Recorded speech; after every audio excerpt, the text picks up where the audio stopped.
In this video, I'm going to show you how to download YouTube videos with YouTube Premium. So the first thing you want to do is you want to go ahead and locate a video that you would like to download.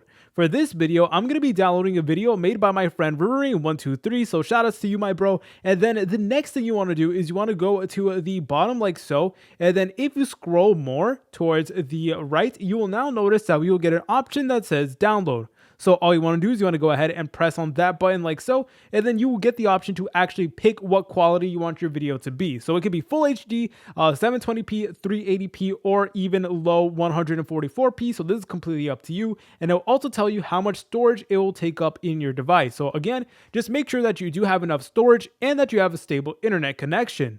But anyways, guys, all you want to do is you want to go ahead and press on download like so, and then it will actually remain available in your device for 30 days, and you can actually go ahead and watch this video without any type of Wi-Fi. And if you want to look at your actual downloads, then all you want to do is you want to go over here to where it says you, and then you want to scroll down over here to where it says downloads, and then just like so, you will now actually see that we do have our video downloaded. And it'll also give you some recommended videos to download, but that is completely up to you. If you guys found this video helpful, make sure to leave a like and subscribe. I'll see you in the next tutorial.